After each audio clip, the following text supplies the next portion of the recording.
கல்வாரியின் சமாதான தொனி காலை தியான நேரத்திற்கு உங்கள் ஒவ்வொருவரையும் ஆண்டவரும் அருமை இரட்சகருமாகிய இயேசு கிறிஸ்துவின் நல்ல நாமத்திலே அன்போடு கூட வாழ்த்தி வரவேற்கிறேன். இந்த நாளிலே கூட பொருளாதார வாழ்க்கையின் விருத்தியை குறித்து உங்களோடு நான் ஆண்டவருடைய வார்த்தையிலிருந்து ஒரு சில காரியங்களை நான் பகிர்ந்து கொள்ள நான் விரும்புகிறேன். பொருளாதார வாழ்க்கையிலே விருத்தி அடைய வேண்டுமாயிருந்தால் மனிதர்களாய் இருக்கிற ஒவ்வொருவரும் அதற்குரிய பிரயாசங்களை செய்ய வேண்டும் என்பதை குறித்து வேதம் எங்களுக்கு அங்கே அழகாய் தெளிவாய் சொல்லுகிறது. வேதத்திலே அதற்குரிய சம்பவங்களை நாங்கள் கவனிக்கக்கூடியதாக இருக்கிறது. ஆகவே பொருளாதார அங்கே காரியத்திலே வாழ்க்கையிலே ஒரு விருத்தியை காண வேண்டுமாயிருந்தால் ஒவ்வொரு மனிதனும் அதற்குரிய பிரயாசங்களை செய்ய வேண்டும். அப்பொழுதுதான் அதனுடைய ஆசீர்வாதங்களை பெற்றுக்கொள்ள முடியும். வேதத்திலே நீதிமொழிகளிலே வாசிக்கிறோம். அதாவது சோம்பேறியை குறித்து வேதம் சொல்லுகிற நேரத்திலே நீதிமொழிகள் 6வது அதிகாரம் 9வது வசனம் இப்படியாய் சொல்லுகிறது: சோம்பேறியே, நீ எவ்வளவு நேரம் படுத்திருப்பாய்? எப்போது உன் தூக்கத்தை விட்டு எழுந்திருப்பாய் என்று சொல்லியும் நீதிமொழிகள் 10ஆம் அதிகாரம் 4ஆம் வசனம் சொல்லுகிறது: சோம்பர் கையால் வேலை செய்கிறவன் ஏழை ஆவான், சுறுசுறுப்புள்ளவன் கையோ செல்வத்தை உண்டாக்கும் என்பதாக. ஆகவே இந்த வார்த்தைகள் நமக்கு அங்கே தெளிவுபடுத்துகிறது. சோம்பேறியாய் இருக்கிறவனுடைய வாழ்க்கையிலே பொருளாதாரத்திலே ஒரு விருத்தியை அங்கே காண முடியாது என்பதாகவும், சுறுசுறுப்பாய் வேலை செய்கிறவனுடைய வாழ்க்கையிலே அங்கே ஆசீர்வாதங்கள் உண்டு என்பதை குறித்து வேதம் நமக்கு அழகாய் தெளிவாய் சொல்லுகிறதை நாம் இங்கே கவனிக்கக்கூடியதாய் இருக்கிறது. ஆகவே சங்கீதக்காரன் சொல்லுகிற பொழுது சங்கீதம் 128வது சங்கீதத்தில் 2வது வசனத்திலே நாங்கள் கவனிக்கிறோம்: உன் கைகளின் பிரயாசத்தை நீ சாப்பிடுவாய், உனக்கு பாக்கியமும் நன்மையும் உண்டாய் இருக்கும் என்பதாக.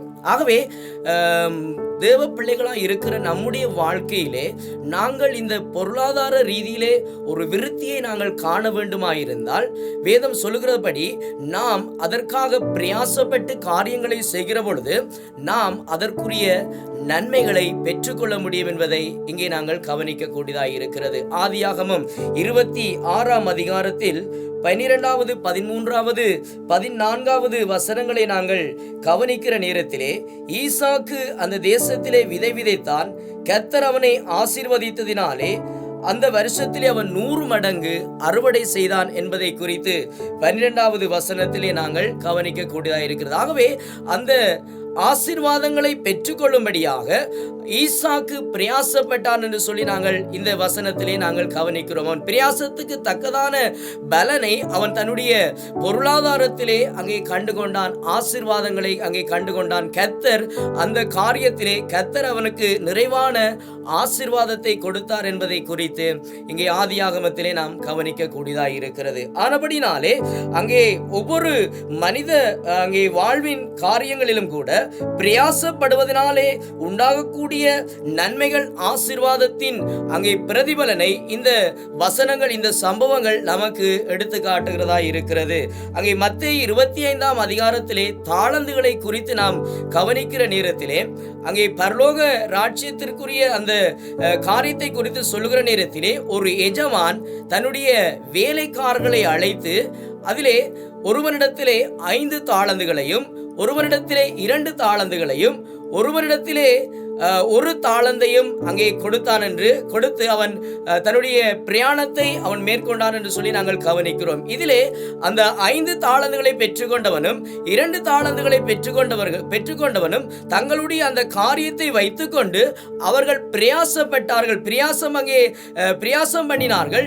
அதனுடைய ஆசீர்வாதங்களையும் அந்த மனிதர்கள் பெற்றுக்கொண்டார்கள் என்று சொல்லி நாங்கள் வேதத்திலே கவனிக்கக்கூடியவர்கள். ஆனால் அந்த 1 தாளந்தை பெற்றுக்கொண்டவன் அதை அங்கே எந்த விதமான பிரயோஜனம் இல்லாமல் அதை புதைத்து வைத்தான் என்று சொல்லி நாங்கள் பார்க்கிறோம். ஆனபடினால் அதில் எந்த விதமான அங்கே ஆசீர்வாதத்தையும் அவன் காணவில்லை. ஆனால் 5 தாளந்துகளை பெற்றுக்கொண்டவனும் 2 தாளந்துகளை பெற்றுக்கொண்டவனும் இன்னும் அதிகமாக தங்களுக்கு கொடுத்ததையும் படி இன்னும் அதிகமாக அவர்கள் பெற்றுக்கொண்டார்கள் என்று சொல்லி நாங்கள் கவனிக்கிறோம். ஆகவே ஒரு பொருளாதாரத்திலே ஆசீர்வாதம் அடைய வேண்டுமாயிருந்தால் இங்கே நமக்கு இருக்கிறதை வைத்துக்கொண்டு அதிலே நாங்கள் முயற்சிகளை செய்கிற நேரத்திலே அங்கே கர்த்தர் அதற்கு உதவி செய்வார். நாம் ஆசீர்வாதங்களை நாம் சுதந்தரித்து வைத்துக் கொள்ளும்படியாக. ஆகவே உபாகமத்திலே நாங்கள் வாசிக்கிறோம் 28ஆம் அதிகாரத்திலே முதல் 14 வசனங்களில் நாங்கள் கவனிக்கிற நேரத்திலே நாம் அங்கே கர்த்தருடைய கட்டளைகளின்படி அவருடைய காரியங்களின்படி நாம் காரியங்களை நம்முடைய வாழ்விலே நாங்கள் செயல்படுத்துகிற நேரத்திலே அதற்குரிய நன்மையான ஆசீர்வாதங்கள் நமக்கு உண்டாகும் என்று சொல்லி உபாகம புத்தகத்திலே நாம் அங்கே கவனிக்க கூடியதாக இருக்கிறது. உபாகமம் 28ஆம் அதிகாரத்திலே முதல் வசனத்தை நான் வாசிக்கிறேன். இன்று நான் உனக்கு விதிக்கிற உன் தேவனாகிய கர்த்தருடைய கட்டளையின்படி செய்ய கவனமாய் இருக்கும்படி அவர் சத்தத்திற்கு உண்மையாய் செவி கொடுத்தாயானால் உன் தேவனாகிய கர்த்தர் பூமியிலுள்ள சகல ஜாதிகளிலும் உன்னை மேன்மையாய் வைப்பார் என்று சொல்லி நாங்கள் அங்கே வாசிக்கிறோம். அவருடைய வார்த்தையின்படி அவருடைய கட்டளைகளுக்கு உண்மையாய் நாங்கள் இருக்கிற நேரத்திலே நம்முடைய ஒவ்வொரு காரியங்களிலும் ஆண்டவர் ஆசீர்வாதங்களை உண்டாக்குவார் என்று சொல்லி வசனம் நமக்கு அங்கே தெளிவாய் சொல்லுகிறதை நாங்கள் பார்க்கிறோம். அதே அதிகாரத்திலே உபாகமம் 28ஆம் அதிகாரத்திலே 14வது வசனம் சொல்லுகிறது, இன்று நான் உனக்கு விதிக்கிற உன் தேவனாகிய கர்த்தரின் கட்டளைகளை கைக்கொள்ளவும் அவைகளின்படி நடக்கவும் அவைகளுக்கு செவி கொடுத்து வந்தால் கர்த்தர் உன்னை வாளாக்காமல் தலையாக்குவார், நீ கீழாகாமல் மேலாவாய் என்று சொல்லி நாங்கள் இந்த வசனத்திலே நாங்கள் கவனிக்கிறோம். ஆனபடினாலே இதை பார்த்து கொண்டிருக்கிற தேவ ஜனங்களே, அங்கே ஆண்டவருடைய வார்த்தை நமக்கு அங்கே தெளிவாய் அங்கே சொல்லுகிறது, நாம் பொருளாதார ரீதியிலே நம் ஆசீர்வாதங்களை கண்டுகொள்ள வேண்டுமாயிருந்தால்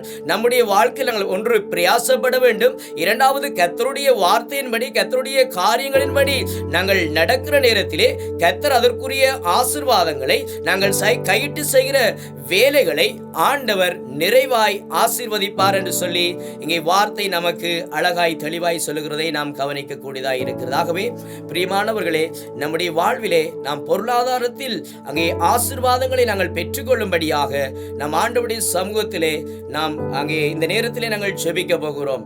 ஆகவே இதை பார்த்து கொண்டிருக்கிற நீங்கள் ஒருவேளை உங்கள் வாழ்விலே பொருளாதார ரீதியிலே அங்கே பலவிதமான நெருக்கங்களுக்குள்ளே, கஷ்டத்துக்குள்ளே, போராட்டமான சூழ்நிலைகளுக்குள்ளே கடந்து போய் கொண்டிருக்கலாம். உங்களுக்கு அங்கே இந்த நாளில் உங்களுக்காக நான் வேண்டுதல் பண்ண விரும்புகிறேன். ஆண்டவர் உங்கள் வாழ்வின் அங்கே பொருளாதார காரியத்திலே ஆண்டவர் நன்மைகளை உண்டாக்கும்படியாக நான் உங்களுக்காக நான் ஜெபிக்க விரும்புகிறேன். ஜெபம் செய்வோம். சர்வ வல்லமை நிறைந்த அன்பின் பரலோக பிதாவே, இந்த ஆசீர்வதிக்கப்பட்ட இந்த நல்ல நேரத்துக்காய் நன்றி செலுத்துகிறோம். இந்த நிகழ்ச்சியை பார்த்து கொண்டிருக்கிற ஒவ்வொரு பிள்ளைகளுக்காக உம்முடைய பாதத்திலே நாங்கள் ஜெபிக்கிறோம். சுவாமி ஆண்டவரே, பொருளாதாரத்தில் இவர்களுடைய வாழ்விலே இருக்கிற எல்லா பற்றாக்குறைகளும் எல்லா குறைவுகளும் நீங்கி போகும்படியாக நாங்கள் ஜெபிக்கிறோம். உம்முடைய வார்த்தையின் பிரகாரம் ஆண்டவரே, இவர்கள் தங்களுடைய வாழ்விலே பிரயாசப்படவும் உம்முடைய வார்த்தைகளுக்கு கீழ்ப்படிந்து உம்முடைய வார்த்தையின்படி வாழவும் ஆண்டவரே நீர் பிள்ளைகளுக்கு அனுக்கிரகம் பண்ணும்படியாக நாங்கள் ஜெபிக்கிறோம். பிள்ளைகளை நிறைவாய் ஆசீர்வதிப்பீராக. இயேசுவின் நாமத்தில் ஜெபிக்கிறோம் எங்கள் ஜீவனுள்ள நல்ல பிதாவே, ஆமேன்.